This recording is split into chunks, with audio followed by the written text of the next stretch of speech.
ஓடி விளையாடு ஓய்ந்திருக்கலாகாது.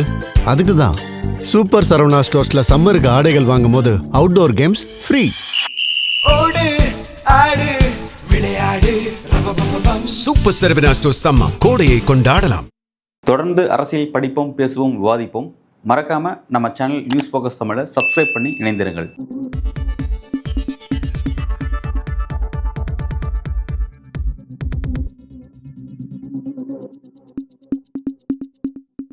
News focus Tamil நேயர்களுக்கு வணக்கம். இன்று நம்மோடு இணைந்திருப்பார் ஜேர்னலிஸ்ட் அன்பழகன் அவர்கள். வணக்கம் சார். தமிழகத்தில் பெரும் எதிர்பார்ப்பை ஏற்படுத்திய தேர்தலுக்கு பிந்தைய கருத்து கணிப்பான எக்ஸிட் போல் வெளியாயிருக்கு. குறிப்பாக NTTV வெளியிட்ட பீப்புள் பல்ஸ்ல என்ன சொல்றாங்க அப்படின்னா, திமுக 125 140 தொகுதி வெற்றி பெறும் எனவும், அதிமுக 65 80 எனவும், தாவாக 18 24 வரைக்கும், நாத்தாக்காவுக்கு ஒரு எண்ணிக்கையும் கொடுத்துருக்காங்க. எப்படி பாக்குறீங்க? மீண்டும் திமுக ஆட்சி அமைப்புக்கான வாய்ப்பும் இருப்பதாகவும் சொல்லப்பட்டிருக்கு. சரி சார், பாக்குறீங்க சார்? ஆக்சுவலாக நீங்கள் NTTV பீப்புள் ரிப்பப்ளிக் சொல்கிறீங்க. அது மட்டும் கிடையாது, சாணக்கியா ஸ்ட்ராட்டஜிஸாக இருக்கட்டும், மேட்ரிக்ஸாக இருக்கட்டும், அதே மாதிரி ரிப்பப்ளிக் பிமார்க்காக இருக்கட்டும், ஆல்மோஸ்ட் எல்லாருமே அக்னி முதற்கொண்டு எல்லாருமே டிஎம்கே தான் ஆட்சியை கைப்பற்ற போகுது அப்படின்னு சொல்கிறாங்க. அந்த மேஜிக் மார்க் அப்படிங்கிறது தமிழ்நாடு சட்டப்பேரவைக்கு 118 அப்படிங்கிறது மேஜிக் மார்க்காக இருக்குது. அந்த சிம்பிள் மெஜாரிட்டி அப்படிங்கிறது, அந்த சிம்பிள் மெஜாரிட்டியை டிஎம்கே அச்சீவ் பண்ணுறது, டிஎம்கே கூட்டணியை அதை அச்சீவ் பண்ணுறாங்க அப்படிங்கிறது தான் கிளியர் கட்டாக தெரியக்கூடிய விஷயம். இந்த கருத்து கணிப்பில் ஈடுபட்ட நிறுவனங்களுக்கு கொடுத்துருக்க அந்த ரிப்போர்ட்டின் அடிப்படையில் பார்த்தீங்கன்னா, குறைஞ்சபட்ச நம்பர் என்னன்னா 122 டிஎம்கே லைன்ஸ்க்கு 122 குறிப்பிட்டிருக்காங்க. அதிகபட்சம் அக்னி குறிப்பிட்டிருக்காங்க 169 குறிப்பிட்டிருக்காங்க. அதுவும் அக்னி எப்படி குறிப்பிட்டிருக்காங்கன்னா, அந்த 100லேருந்து 200 அப்படின்ற மாதிரி அந்த நம்பர்ஸ்லாம் கிடையாது, இதுலேருந்து அதிலலாம் கிடையாது, எக்ஸாக்டாக நம்பரே சொல்கிறாங்க. டிஎம்கே அலையன்ஸுக்கு 169, ஏடிஎம்கேக்கு 64, அதே மாதிரி டிவிகேக்கு 1 அப்படி நம்ம அதர்ஸ் எதுவுமே கிடையாது அப்படிங்கிறத சொல்கிறாங்க. ஒரு இன்ட்ரெஸ்டிங்காக இருக்குது. அப்படி துல்லியமாக நம்பர் சொல்ல முடியுமா அப்படிங்கிறதுல ஒரு விஷயம் இருக்குது. அதில் அக்னியோட விஷயம் கொஞ்சம் ப்ரிடிக்ஷன் கொஞ்சம் அதிகமாக இருக்குது அப்படிங்கிறத நான் பார்க்குறேன். ஏன்னா 10 வருஷம் ஆன்டி கவர்மெண்ட்ஸுக்கு பிறகு திமுக 2021 ஆட்சி கைப்பற்றும் பொழுது கூட அவங்களுக்கு இந்த நம்பர் கிடைக்கல, 169 கிடைக்கல. அப்போ கூட பார்த்தீங்கன்னா 157 நினைக்கிறேன் அலையன்ஸுக்கு. இண்டிவிஜுவலாக டிஎம்கேக்கு மட்டும் அப்போ கிடைச்சது 133 அப்படின்ற மாதிரி தான் இருந்துச்சு. ஸோ அக்னிங்கிறது கொஞ்சம் அதிகபட்சமான ப்ரிடிக்ஷனாக நான் பார்க்குறேன். மற்ற நிறுவனங்களோட விஷயத்தில் நம்ம எடுத்து பேசணும் அப்படின்னா, நீங்கள் சொன்ன மாதிரி NTTV மட்டும் பீப்புள் பல்ஸ் அவங்க தெரிவித்த கருத்து என்னன்னா 125லேருந்து 145, சாணக்கிய ஸ்ட்ராட்டஜிஸ் 145லேருந்து 160, எனக்கு தெரிஞ்சு அவங்க அதிகமாக கொடுத்துருக்காங்க. 145 டு ஸ்டார்டிங்கே 145 தான் ஆரம்பிக்குது, மேக்ஸிமம் 160 சொல்லியிருக்காங்க. அப்புறம் மற்றவங்கலாம் மேட்ரிக்ஸோ சரி, இல்லை ரிப்பப்ளிக் பிமார்க்கோ சரி 122 125 அப்படின்னு சொல்லியிருக்காங்க. இதில் என்னென்னா நான் எதை எடுத்துக்கிறேன் அப்படின்னா, லெஸ் தென் எடுத்துக்குவோம், குறைஞ்சபட்சம் எடுத்துக்குவேன். குறைஞ்சபட்சம் பார்த்தீங்கன்னா மினிமம் 122லேருந்து ஆரம்பிக்குது, 122லேருந்து மேக்ஸிமம் 145 வரையும் வரதா டிஎம்கே அலைன்ஸ்க்கு வரதா சொல்கிறாங்க. அதே மாதிரி இந்த பக்கம் ஏடிஎம்கே அலைன்ஸ்லாம் எடுத்தீங்கன்னா, ஏடிஎம்கே இவங்க சொல்லக்கூடிய எல்லா ப்ரொடிக்ஷன்லையும் பார்த்தீங்கன்னா, எல்லா கருத்து கணிப்புலையும் பார்த்தீங்கன்னா, ஏடிஎம்கே பிரதானமான வலிமையான எதிர்க்கட்சி உட்கார போகிறாங்க அப்படிங்கிறது கிளியராக தெரியுது. எல்லாத்துலேயுமே யாருமே ஏடிஎம்கே ஆட்சி கைப்பற்றும் அப்படிங்கிற ரிப்போர்ட் யாருமே கொடுக்கல, அவங்களுடைய சர்வே முடிவுகளில் யாரும் அதை சொல்லலை அப்படிங்கிறது முக்கியமான விஷயம். ஸோ அப்போ அப்படின்னா 2021லேருந்து 2026 இந்த 5 வருஷம் எப்படி ரன் ஆச்சோ அதே மாதிரி தான் அடுத்த 5 வருஷம் ரன் ஆக போகுது. மீண்டும் திமுக ஆட்சியாக தான் இருக்க போகுது. அதே மாதிரி எதிர்க்கட்சி வரிசையில் வழக்கமாக இந்த 5 வருஷம் உட்காந்த மாதிரி எடப்பாடி பழனிசாமி தான் உட்கார போகிறாரு, அதிமுக தான் உட்கார போகிறாரு அப்படிங்கிறது கிளியராக தெரியுது. இதில் என்னன்னா, டிவிக்கு சப்ஜெக்ட் செகண்டரி வருவோம், டிவிக்கு சப்ஜெக்ட் செகண்டரி வருவோம். இந்த இடத்துல என்னன்னா, இப்போ இந்த இன்னைக்கு வந்திருக்க அந்த லிஸ்ட்டில் என்னன்னா 122 அப்படிங்கிறதா எல்லாமே மினிமம் ஆரம்பிக்கிற நம்பராக இருக்குது. மேக்ஸிமம் 145 வருதாங்கிறது எனக்கு ஆச்சரியமாக இருக்குது. 145 வந்துச்சுன்னா டிஎம்கே கொஞ்சம் கிளியராக இருக்கும். டிஎம்கே கொஞ்சம் அவங்களுடைய அந்த ஆட்சியை நடத்துகிற அந்த 5 வருஷத்தை நடத்துறதுங்கிறது கொஞ்சம் கிளியராக இருக்கும்.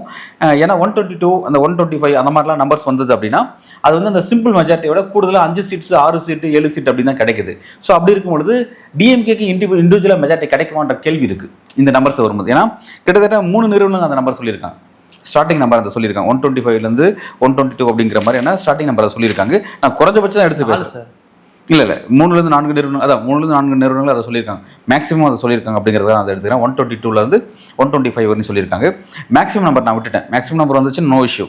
பட் மினிமம் நம்பர் தான் எடுத்து பேசும்பொழுது இந்த நம்பருக்குள்ளே வந்துச்சுன்னா டிஎம்கேக்கு ஒரு சிக்கல் என்ன அப்படின்னா, தனிப்பட்ட முறையில் டிஎம்கே சிங்கிள் லார்ஜஸ்ட் பார்ட்டியாக இருக்கும். ஆனால் சிங்கிள் மெஜாரிட்டி கொண்ட பார்ட்டியாக அந்த அலைன்ஸில் அது இருக்கும் அப்படின்னா டவுட் இருக்குது இந்த நம்பர்ஸ் வச்சு பார்த்தா. ஸோ அதில் இஷ்யூஸ் வர வாய்ப்பு இருக்குது. அதை முன்கூட்டியே உணர்ந்தார என்னன்னு தெரியல. இன்றைக்கு கூட காங்கிரஸ் கட்சியினுடைய மேலிட பொறுப்பாளர் கிறிஸ்தோடகர் என்ன சொன்னார்னா, எங்களுக்கு ஆட்சி அதிகாரத்தில் பங்கு வகிக்கிறதா எங்களோட நோக்கம், அப்படி இல்லாட்டி எதிர்கட்சி வரிசையில் உட்காரதான் எங்களோட நோக்கம். ஆளுங்கட்சியில் அதிகாரம் கொண்ட ஒரு பொசிஷனில் இருக்கணும், அல்லது எதிர்கட்சி இந்த பொசிஷனில் இருக்கணும். புரிஞ்சுக்கணும். இனிமேல் காங்கிரஸ் வந்து நடுநிலை வகிக்காது, எங்க மூலமா யாரும் ஆட்சி அமைக்க முடியாது, நாங்கள் முக்கியமான ஏதாவது ரோல் எடுப்போம் அப்படிங்கிற மாதிரி சொல்றாங்க. ஸோ இதை ப்ரிடிக்ட் பண்ணிட்டாங்களா அப்படின்றது தெரியல. இதுதான் வரப்போகுது. இதை ப்ரிடிக்ட் பண்ணி தான் அவங்க பேசுறாங்களான்னு தெரியல. மேபி வந்து இப்படி வந்துச்சுன்னா, இந்த நம்பர்ஸ்ல வந்துச்சுன்னா, கிளியரா 140 மேலே வந்துச்சுன்னா மேபி டிஎம்கே வந்து 118ங்கிற கிராஸ் ஆகிடும் நான் பார்க்குறேன். அதுக்குள்ள வரல அப்படின்னா 125 அந்த மாதிரி ரேஞ்சில் வருது அப்படின்னா, ரிசல்ட் வருது அப்படின்னா, நிச்சயமா டிஎம்கேக்கு இந்த அலைன்ஸை கொண்டு போறதுல வந்து குறிப்பாக காங்கிரஸ் பண்றவங்களை சமாதானப்படுத்தி கொண்டு போறதுல சில சிக்கல் இருக்கு. அதே போல விசிகே கிட்டலாம் கூட சில சிக்கல்லாம் வரலாம் நான் பார்க்குறேன். திரும்ப கிட்ட எல்லாம் வரும்னு நான் பார்க்குறேன். பட் அது எப்படின்னு தெரியல. வரும் நாட்கள் அதை பொறுத்திருந்து பார்க்கணும். ஆல்மோஸ்ட் இந்த நிறுவனங்கள், இந்த சர்வே நிறுவனங்கள் கொடுத்த ரிப்போர்ட்டின் அடிப்படையில் பார்த்தா ஏடிஎம்கே கிளியர். எல்லாமே வந்து பார்த்தீங்கன்னா ஏடிஎம்கே பொறுத்த வரைக்கும்னா மினிமம் 50 சாணக்கிய ஸ்ட்ராட்டஜிஸ் தான் மினிமம் 50 கொடுக்குறாங்க. அதே மாதிரி பார்த்தீங்கன்னா வந்து மேக்ஸிமம் அப்படி பார்த்தா 85 வருது, 110 வருது. எஸ், மேட்ரிக்ஸ் கொடுக்குறது வந்து பார்த்தீங்கன்னா மேக்ஸிமம் 110 வரை வருது. மேக்ஸிமம் விட்டுருங்க. மினிமம் எடுத்து பேசினோம்னா 50, 65, 87, 65, 64 அப்படின்ற ரேஞ்ச் இருக்கு. அதாவது லாஸ்ட் டைம் இந்த அலைன்ஸ் பெற்றதுன்னா 65 நினைக்கிறேன்.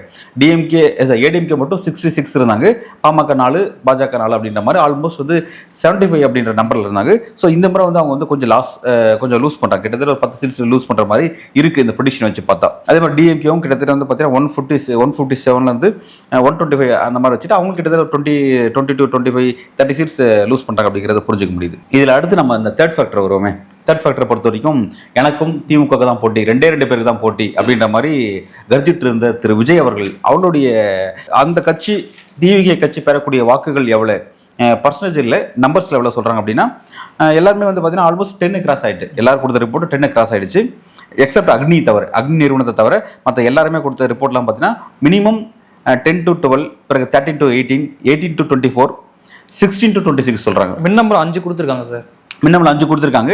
அது அக்னி வந்து கிளியர் சிங்கிள் நம்பர் கொடுத்துருக்காங்க. அந்த ஒன்று யாரும் தெரியல, விஜயா செங்கோட்டையன் அவர்கள்ன்றது தெரியல. மேபி அதை வெயிட் பண்ணி வேணா பார்க்கலாம்னு நினைக்கிறேன். அந்த ஒன்று யாருங்கிறது தெரியல. ஸோ வந்து அப்படி பார்த்தீங்கன்னா ஆல்மோஸ்ட் வந்து பார்த்தீங்கன்னா குறைஞ்சபட்சம் டிவிக்கு 10 சீட்ஸ் வரும் அப்படிங்கிறதா இருக்கு. மேக்ஸிமம் வந்து 26 தான் சொல்றாங்க. அது ஆச்சரியமா இருக்கு. 10 என்னோட கருத்து என்னன்னா 10 வாங்குமா, சிங்கிள் டிஜிட்ல டபுள் டிஜிட்டுக்கு வராங்க. டபுள் டிஜிட்ல வந்து அவங்க எம்எல்ஏ அக்கௌண்ட் ஓப்பன் பண்ணுவாங்களாங்கிறது எனக்கு தெரியல. இப்போ வரையும் பார்த்தா நான் என்ன பார்க்குறேன் அப்படின்னா ஸ்ட்ராங்காக பர்சன்டேஜ் ஓப்பன் பண்ணுவாங்க. பர்சன்டேஜ் மிகப்பெரிய ஒரு பர்சன்டேஜ் வந்து அவங்க அச்சீவ் பண்ண போறாங்கிறது உண்மை. ஆனால் அக்கௌண்ட்ஸ் ஓப்பன் பண்ணுவாங்கிறது டவுட்டாக இருக்கு. பட் இந்த நிறுவனங்கள் யாருமே கொடுத்த ரிப்போர்ட்டின் அடிப்படையில் பார்த்தா கிட்டத்தட்ட வந்து 10 சீட்ஸ் வரையும் வாங்குறாங்க அப்படிங்கிற மாதிரி ஏன்னா குறைஞ்சபட்சம் சொல்றாங்க. ஸோ அது எப்படின்னு தெரியல, வெயிட் பண்ணி பார்க்கணும். அப்புறம் அதர்ஸ் விட்டுருங்க. அதர்ஸ் வந்து சின்ன முன்னப்படம் ஒன்று இருக்குது.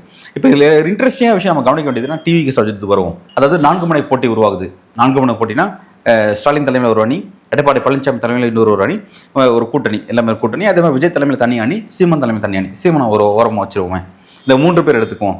இந்த 3 பேர் எடுத்து பேசும்பொழுது இந்த எலெக்ஷன் இந்த 3 பேர் வச்சு தான் மையமாக போச்சு. இந்த 3 பேர் வச்சு தான் யார் அப்படிங்கிற மாதிரி நான் போயிட்டு இருந்துச்சு.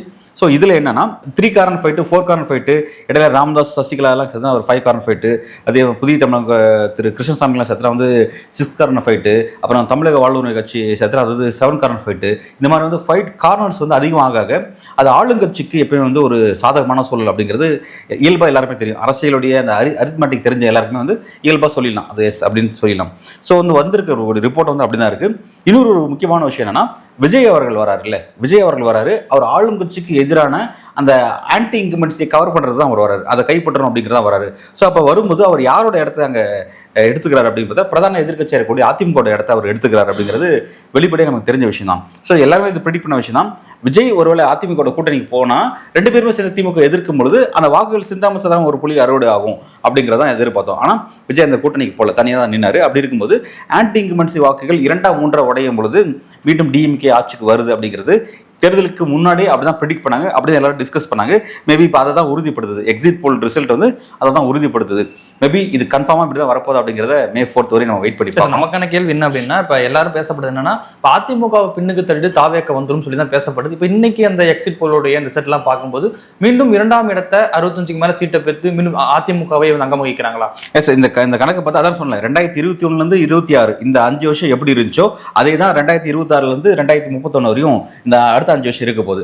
சட்டமன்றத்தில் வலிமையான ஆளுங்கட்சி திமுக கூட்டணி உட்கார போறாங்க. அதே மாதிரி எதிர்கட்சி அதிமுக உட்கார போறாங்க. எம்எல்ஏ அக்கௌண்ட்டை ஓப்பன் பண்ணக்கூடிய டிவிக்கு வந்து அவங்க வந்து ஒரு அடிஷனல் பார்ட்டாக உள்ள உட்கார போறாங்க அப்படிங்கிறதா இருக்கு. கிளியராக தான் தெரியுது.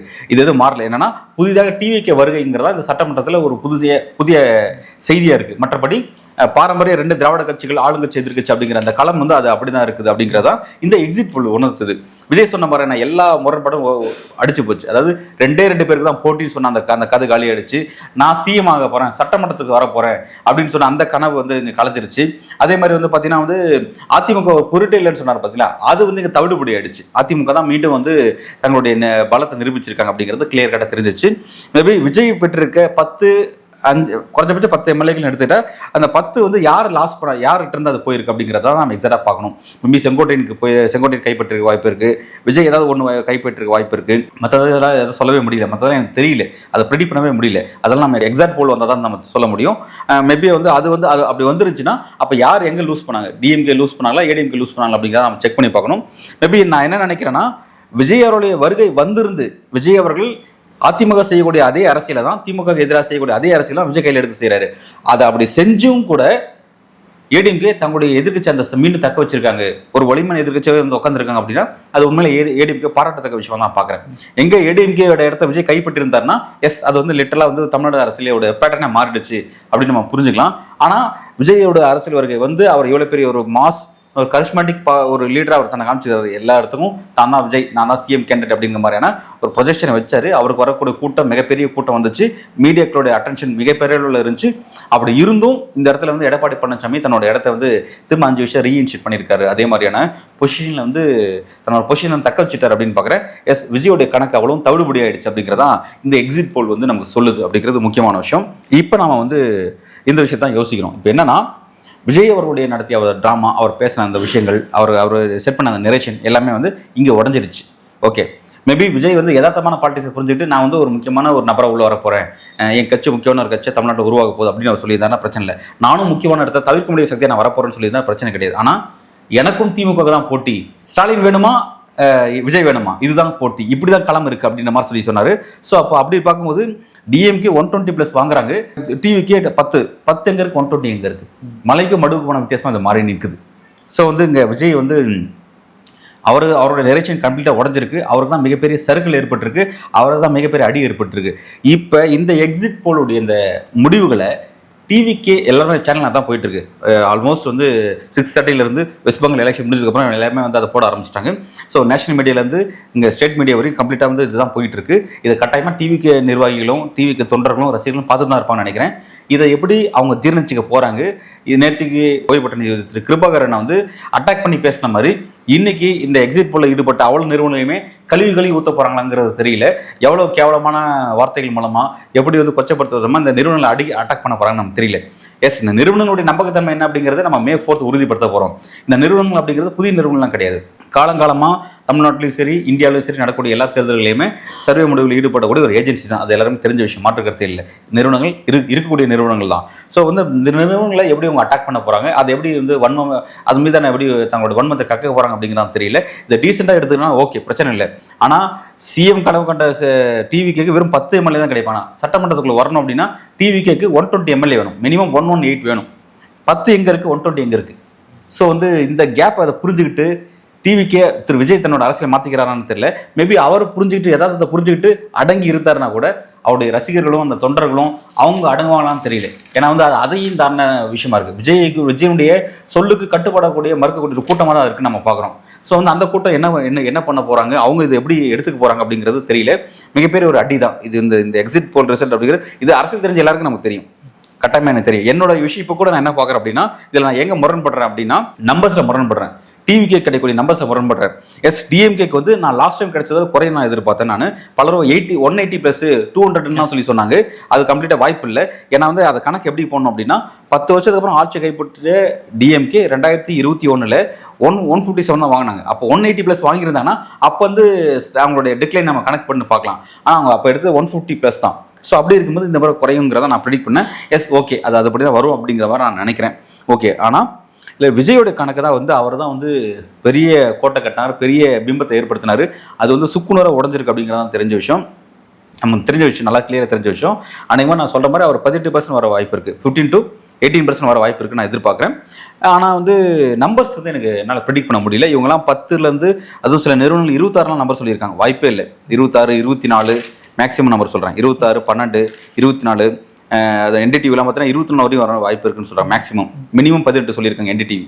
அதெல்லாம் எனக்கு ரொம்ப ஆச்சரியமா இருக்குது. அதுக்கெல்லாம் வாய்ப்பு இல்லைன்னு நான் எக்ஸிட் போர்ட்லேயே இன்ட்ரெஸ்டான விஷயம் ஃபேக்டர் என்ன அப்படின்னா, இப்போ நாட்டாக்கா வந்து 2 to 6 வந்து ஜெயிக்கும்னு சொல்லி 2 நிறுவனங்கள் வந்து சொல்லியிருக்காங்க. அது எப்படி பார்க்குறீங்க? போன வாட்டி 0, இந்த வாட்டி 2 to 6 அது எப்படி பார்க்குறீங்க? இல்லை, அதான் சொல்கிறேன். நாத்தாக்கா பொறுத்த வரைக்கும் எனக்கு வந்து அது கம்ப்ளீட்டாக டவுட்டாக இருக்குது. நாத்தாக்கா ஃபேக்டரை பொறுத்த வரைக்கும் காரைக்குடியில் சீமான் ஜெயிக்கிறதுங்கிறது பெரிய கேள்விக்குறி தான் அவங்கள பார்க்குறேன். ஏன்னா அந்த நாத்தாக்கா கட்சிங்கிறது என்னன்னா, அந்த கட்சி வந்து இதனால் வரையும் வெற்றி பெறவே கிடையாது, எம்எல்ஏ கொண்டு ஓப்பன் பண்ணது கிடையாது. ஒவ்வொரு தேர்தலையும் எல்லா தேர்தலையும் 234 தொகுதியும் போட்டிடுறாங்க. ஸோ எல்லாத்தையும் கம்ப்ளீட்டாக அக்குமுலேட் பண்ணும்போது 234 தொகுதியில் தங்களுக்கு ஸ்ட்ரக்சர் இருக்கா, அங்கே கேண்டிடேட் இருக்காங்களா, பிறகு வந்து அங்கே எப்படி பிரச்சாரத்தை கொண்டு போவாங்க, எல்லா மக்களையும் இப்போ சந்திச்சிட முடியுமா, அதெல்லாம் அந்த கேள்வி கிடையாது. எல்லா தொகுதியிலும் ஆளை போடுறாங்க, ஏதோ ஒன்று செய்கிறாங்க. அவங்க செஞ்சு அப்படி இப்படின்னு சொல்லி கிட்டத்தட்ட வந்து 8% வாக்கு வாங்கி இன்னைக்கு மாநிலத்தில் அங்கீகரிக்கப்படக்கூடிய ஒரு அரசியல் கட்சியாக வளர்ந்துட்டாங்க. அது ஒரு எப்படி நடந்ததுன்னு எனக்கு தெரியல இப்போ வரையும். ஏன்னா ரோட் மேப் கிளியராக இல்லை. ஆட்சியை கைப்பற்றுறதுக்கான எந்த விதமான வியூகமும் அவங்கள்ட்ட கிடையாது. ஆனால் ஒரு தோற்றத்தை மட்டும் ஏற்படுத்திட்டு இருக்காங்க. நான் ஆட்சிக்கு வரப்போகிறேன், வந்தால் இதை மாற்றிடுவேன், தலைக்கீழாக மாற்றிடுவேன், நெய்தல் படை அமைப்பேன், இங்கே அதை பண்ணிவிடுவேன், இது பண்ணிவிடுவேன் அப்படின்ற மாதிரிலாம் வந்து வானத்தை வில்லா உழைப்பேன் அப்படிங்கிற மாதிரிலாம் அவர் சொல்லிகிட்டே இருக்கிறாரு. பட் எப்படி அது வந்தாலும் எனக்கு தெரியல. இந்த இடத்துல வந்து அவங்களுக்கு வந்து நீங்கள் சொன்ன மாதிரி 2 என்டிடியும் பீப்புள் பல்ஸ் வந்து 2லேருந்து 6 கொடுத்துருக்காங்க. அதே மாதிரி வந்து பார்த்தீங்கன்னா சாணக்கிய ஸ்ட்ராட்டஜிஸ் வந்து 5லேருந்து 8 கொடுத்துருக்காங்க. குறைஞ்சபட்சம் 5 வரும்னு சொல்லியிருக்காங்க. பட் அதெல்லாம் எனக்கு ரொம்ப ஆச்சரியமான விஷயமா இருக்குது. 5லேருந்து 8ங்கிறது வெயிட் பண்ணி பார்க்கலாம். இந்த நம்பர்ஸ் வந்துச்சுன்னா ஓகே, அது நாம் தமிழ் கட்சியினுடைய வளர்ச்சி, மிகப்பெரிய வளர்ச்சி. நாம் தமிழுக்கு ஒரு அக்கௌண்ட் கிடைக்கிறது தான் சாதாரண விஷயமே கிடையாது. அதெல்லாம் பெரிய விஷயம். அதை வெயிட் பண்ணி தான் பார்க்கணும். மேபி நான் ஏற்கனவே அதில் ஃபோக்கஸ் பண்ணுறது அவ்வளவும் கம்ப்ளீட்டாக டிஎம்கே கூட்டணி, ஏடிஎம்கே கூட்டணி, டிவிகே அணி, இதை தான் நான் ஃபோக்கஸ் பண்ணுறேன். இவங்களுக்கு கிடைக்கக்கூடிய நம்பர்ஸ் என்ன இருக்குது அப்படிங்கிறத நான் ஃபோக்கஸ் பண்ணியிருக்கேன். ஸோ அதை பொறுத்த வரைக்கும் பார்த்தீங்கன்னா கம்ப்ளீட்டாக இந்த எக்ஸிட் போல் அப்படிங்கிறது விஜயனுடைய ஆசையிலையும் விஜய் ரசிகர்களுடைய ஆசையிலையும் மண்ணவாரை போட்டிருக்கு அப்படிங்கிறதான் சொல்லி ஆகணும். மிகப்பெரிய அடி. ஆனால் இதை டீசெண்டாக எடுத்துக்கிறாங்கன்னு தெரியல. இப்போ நைட்லேருந்து பார்க்கணும் எப்படி சோஷியல் மீடியாவில் அவங்க கத்த போகிறாங்க, என்னென்ன கலாட்டா பண்ண போகிறாங்கன்னு நமக்கு தெரியல. விஜயும் டீசெண்டாக இந்த விஷயத்தை எப்படி பார்க்கணும் அப்படிங்கிறது அவரும் கிளாஸ் எடுக்கணும், ஒரு வீடியோ அவர் போடணும், இதை எப்படி பாருங்க அப்படின்னு சொல்லணும். நேற்றுக்கு சொன்ன மாதிரி திரு கிருபாகரன் சொன்ன மாதிரியான ஒரு விஷயத்தை அவர் சொல்லணும். சொல்லாத பட்சத்தில் இந்த நிறுவனத்தை கண்டபடி கட்டாதெல்லாம் திட்டுவாங்க. சாணக்கியா கொடுத்துருக்கு தான் ஆச்சரியமா இருக்கு. 145 to 160 ஆச்சரியமா இருக்கு நமக்கு. நம்பல அதுதான் எனக்கு ஆச்சரியமா இருக்கு எனக்கு. ஏன்னா 145 அவங்க ஸ்டார்டிங் நம்பர் மினிமம் நம்பர் 145 வச்சிருக்காங்க. மற்ற எந்த நிறுவனம் 145 வரல, எக்ஸப்ட் அக்னி தவிர மற்ற எல்லாமே ஸ்டார்டிங் நம்பர் வந்து 122 அப்படிங்கிறது ஆரம்பிக்கிறாங்க. பட் இவங்க தான் வந்து 145 சொல்லியிருக்காங்க. எப்படி ப்ரிடிக்ட் பண்ண நமக்கு தெரியல. எஸ், ஜனநாயக நாட்டில் எல்லாருமே அவங்களுக்குன்னு ஒரு சாம்பிள் இருக்கும். அந்த சாம்பிள் சைஸை வச்சு தான் நம்ம நம்பருக்கு வராங்க அப்படிங்கிறத நம்மளால் புரிஞ்சிக்க முடியுது. ஸோ வந்து எட்டரில் வந்து இந்த விஷயம் வந்து எப்படி கரெக்டாக இருக்கா அப்படிங்கிறது. ஏன்னா மக்களவை தேர்தலில் சம்மந்தமே இல்லாமல் வந்துச்சு. எல்லாருமே வந்து பார்த்தீங்கன்னா 400 சொன்னாங்க மோடிக்கு, பாஜகவுக்கு வந்து 400% சொன்னாங்க. கடைசியில் 241 வந்து நின்றுச்சு. ஸோ வந்து எக்ஸிட் போல் அப்படிங்கிறது என்னன்னா, இந்த எக்ஸிட் போலோட ரிப்போர்ட் என்னன்னா, எக்ஸாக்ட் போல் ரிப்போர்ட் வர வரையும் இதுதான் பேசப்படும் பொருள், இதுதான் சப்ஜெக்ட். கிட்டத்தட்ட ஒரு 3 நாளுக்கு இதை வச்சு நம்ம பேச முடியும். இதுதான் வந்து டாக் ஆஃப் த டவுனாக இருக்க போகுது. ஸோ வந்து எக்ஸாக்ட் போல் வர வரைக்கும் நம்ம இதை தான் வந்து ஒரு பேசப்பட ஒரு இடத்த டிவைட் பண்ணணும். அதுக்காக தான் பேசுகிறோம். ஆனால் இது அவ்வளோ கரெக்டாக இருக்குது அப்படிங்கிறது நம்ம வந்து May 4 தான் எக்ஸாக்டாக தெரிஞ்சுக்க முடியும். அது வரையும் நம்ம அதை வெயிட் பண்ணி தான் பார்க்கணும். விஜய் அவர்கள், நான் திரும்ப விஜய் சப்ஜெக்ட் தான் வரேன். நான் டிஎம்கே 200+, 190+ சொன்னாங்க. பட் அதெல்லாம் நமக்கு தெரிஞ்ச விஷயம், அதெல்லாம் கிடையாது அப்படிங்கிறது தெரிஞ்ச விஷயம். அவங்க உற்சாகப்படுத்த பேசுகிற பேச்சு அப்படின்னு நம்ம நினச்சிட்டோம். ஓகே, அதில் மாற்றுக்கிறது இல்லை. மற்றபடி ஏடிஎம்கே, எஸ் ஓகே, ஏடிஎம்கே நமக்கு தெரிஞ்ச விஷயம் தான். டிவிகேவோட நம்பர்ஸ் தான் எனக்கு ஆச்சரியமாக இருக்குது. நான் மீண்டும் அதான் சொல்கிறேன், டிவிக்கோட நம்பர்ஸை மட்டும் நம்ம வெயிட் பண்ணி பார்க்கலாம். ஓகே, இதுதான் வந்து என்னை பொறுத்தவரைக்கும் இன்றைக்கி நம்ம இதை பார்த்த விஷயத்தில் நம்ம இதான் புரிஞ்சுக்கிறோம். இப்போ தமிழ்நாட்டை தாண்டி கூடுதலாக வந்து 4 மாநிலங்கள்லையும் தேர்தல் நடந்து முடிஞ்சிருக்கு. அதுக்கான எக்ஸிட் போல் ஒரு ரிசல்ட் வந்துருக்கு. அது எப்படி சார் பார்க்குறீங்க? எந்த மாதிரி மாற்றம் இருக்குது அதில் என்ன அப்படின்னு? ஓகே, நான் நல்ல கேள்வி. என்னென்னா இப்போ மற்ற தேர்தல் தமிழ்நாடு, கேரளா, புதுச்சேரி, அசாம், வெஸ்ட் பெங்கால் எல்லாத்துக்கும் தான் எலெக்ஷன் நடந்துச்சு. இதில் என்ன அப்படின்னா, தமிழ்நாடு நம்ம டீப்பாக பார்த்துட்டோம். இதில் ஃபர்ஸ்ட் என்னென்னா கேரளா பொறுத்த வரைக்கும் என்னென்னா, காங்கிரஸ் கூட்டணிக்கு வந்து ஒரு வாய்ப்பு இருக்குது அப்படின்ற மாதிரியான விஷயம் ஒரு சில நிறுவனங்கள் சொல்கிறாங்க. மேபி அங்கே தொங்கு சட்டமன்றம் உருவாக வாய்ப்பு இருக்குது அப்படின்ற ஒரு விஷயம் சொல்கிறாங்க. யாருக்கும் மெஜாரிட்டி கிடைக்காது. மெஜாரிட்டி கிடைக்க 72 வேணும், 72 நம்பர்ஸ் வேணும். 72 நம்பர்ஸை வந்து காங்கிரஸ் கூட்டணி கிராஸ் பண்ணுது அப்படின்னு சொல்லி ஒரு நிறுவனமோ 2 நிறுவனமோ தான் சொன்னாங்க. மற்ற நிறுவனங்கள் எல்லாருமே வந்து 40, 2 பேருமே 40 ரேஞ்சில் நிற்பாங்க அப்படின்ற மாதிரி ஒரு அங்கசமளிக்கான வாய்ப்பு இருக்குது அப்படின்ற மாதிரியான ப்ரிடிக்ஷன்ஸ் வருது. அதிகமான ப்ரிடிக்ஷன்ஸ் வருது. தெரியல எக்ஸாக்டாக எப்படி வரப்போது, நம்ம வெயிட் பண்ணி பார்க்கலாம். அங்கே பிஜேபியோட என்டிஏ அலையன்ஸுங்கிறது தேர்ட் ஃப்ரண்ட் தான். அவங்க வந்து மெயின் ஸ்ட்ரீமில் இல்லை. அவங்க வந்து 3வது மட்டத்தில் அவங்க இருக்காங்க. அங்கே வந்து சிபிஎம் தலைமையிலான கூட்டணிக்கும் காங்கிரஸ் தலைமையிலான கூட்டணிக்கும் அப்படி தான் போட்டி அப்படிங்கிறத பார்க்குறோம். ஸோ வந்து அங்கே வந்து பிஜேபியோட அணிங்கிறது அடுத்த 2வது மட்டத்தில் தான் இருக்குது அப்படிங்கிறத நம்ம குறிப்பிடுறோம். புதுச்சேரியை பொறுத்த வரைக்கும் மீண்டும் என்ஆர் காங்கிரஸுக்கு ஒரு வாய்ப்பு இருக்கிற மாதிரியான செய்திகள் வருது. புதுச்சேரியை பொறுத்த வரைக்கும் கிட்டத்தட்ட 30 சட்டமன்ற தொகுதி, அதுக்கு வந்து 16 வேணும். 16 பொறுத்த வரைக்கும் என்ஆர் காங்கிரஸ் பாஜக கூட்டணிக்கு மீண்டும் வர, அது என்டிஏ கூட்டணிக்கு மீண்டும் வர ஒரு வாய்ப்பு இருக்கிறதா சில நிறுவனங்கள் குறிப்பிடுறாங்க. பட் அங்கேயும் கிளாரிட்டி கிடைக்கல, அதாவது 2 பேருக்கும் இல்லை அப்படிங்கிற மாதிரியான ஒரு விஷயமும் அதுவும் வருது. பட் மேபி என்ஆர் காங்கிரஸ் வரதுக்கான வாய்ப்பு இருக்குங்கிறத நான் பார்க்குறேன். எக்ஸாக்டாக தெரியல, வெயிட் பண்ணி பார்க்கலாம். அப்புறம் இதுதான் வந்து புதுச்சேரி பொறுத்த வரைக்கும் நிலவரம். கேரளா பொறுத்த வரைக்கும் அதான் நிலவரம். அடுத்தது வந்து பார்த்தீங்கன்னா வந்து அசாமில் வெளிப்படை தெரிஞ்ச விஷயம், ஹிமந்தா பிஸ்வா சர்மா தலைமையிலான பாஜக கவர்மெண்ட் ரன் பண்ணிட்டு இருக்காங்க. ஒரு சீரியஸான கவர்மெண்ட், வெளிப்படையாகவே வெறுப்பு பிரச்சாரத்துலேருந்து எல்லாமே அங்கே வெளிப்படையாகவே இருக்கும். லிட்ரலாக வந்து பாஜகவுடைய அடுத்த லெபார்டரி அப்படின்னா அது வந்து அசாம் தான் சொல்லி குறிப்பிடணும். அதோடைய முழு பெருமையும் வந்து ஹிமந்தா பிஸ்வா சர்மா தான் சேரும். மீண்டும் அவர் தான் அங்கே வரப்போகிறார் அப்படிங்கிற மாதிரி தான் ப்ரிடிக்ஷன் இருக்குது. ஸோ வந்து காங்கிரஸ் வந்து அங்கே வந்து பெரிய லெவலில் ரோல் பண்ணவே இல்லை. எலெக்ஷன் ஆரம்பிக்கிறதுக்கு, அது எலெக்ஷன் நடக்கிறதுக்கு கிட்டத்தட்ட ஒரு 10-20 நாள் முன்னாடி தான் காங்கிரஸ் கட்சியோட மாநில தலைவரை கொண்டு போயிட்டு பாஜக போய் இணைஞ்சார். ஸோ அந்தளவுக்கு வந்து ஒரு மோசமான காங்கிரஸ் வந்து அங்கே எங்களோட கட்சி நடத்திட்டு இருக்காங்க. கிளியராக அங்கே தெரிஞ்ச விஷயம், பாஜக தான் அங்கே ஆட்சிக்கு வர போகிறாங்க அப்படிங்கிற மாதிரி தான் ப்ரெடிக்ஷன்ஸ் அதிகமாக அதுதான் குறிப்பிட்றாங்க. 126 சீட்ஸ் அங்கே மீண்டும் பாஜக தான் அங்கே கைப்பற்ற போகிறாங்க அப்படிங்கிற மாதிரி தான் செய்திகள் வருது. வெஸ்ட் பெங்காலுக்கு வந்து நிறுவனங்கள்லாம் குறிப்பிட்டிருக்காங்க. வெஸ்ட் பெங்காலை பொறுத்த வரைக்கும் என்னன்னா, வெஸ்ட் பெங்காலுடைய ஆக்சுவலாக இப்போ கூட பார்த்தோம்னா பூத்தில் இன்னும் எல்லாம் முடிச்சிருக்காது. அங்கே வந்து பல இடங்கள் வந்து எலெக்ஷன் இப்போ நம்ம பேசியிருக்க நேரம் பார்த்தீங்கன்னா செகண்ட் பேஸ் எலெக்ஷனுடைய இதெல்லாம் போயிட்டே இருக்குது. மேபி உள்ளே வந்துலாம் டோக்கன் கொடுத்து அங்கே எலெக்ஷன் நடந்து தான் இருக்கும். பட் ஆனால் நிறுவனங்கள் வந்து எலெக்ஷன் வந்து ப்ரெடிக்ஷன் கொடுத்துட்டாங்க, எக்ஸிட் போலோட விஷயம் கொடுத்துட்டாங்க. பர்சன்டேஜ் எவ்வளோ பதிவாச்சுன்னு தெரியாமல் எப்படி கொடுப்பாங்க அப்படிங்கிற கேள்விலாம் இருக்குது வெஸ்ட் பெங்காலை பொறுத்த வரைக்கும். ஏன்னா மற்ற எலெக்ஷன்லாம் முன்னாடி முடிஞ்சிச்சு, வெஸ்ட் பெங்காலை பொறுத்த வரைக்கும் அதுதான் இன்றைக்கி தான் முடியுது. ஸோ அப்படி இருக்கும்போது பார்த்தீங்கன்னா வெஸ்ட் பெங்காலை பொறுத்த வரைக்கும் நிறுவனங்கள் கொடுத்துருக்காங்க.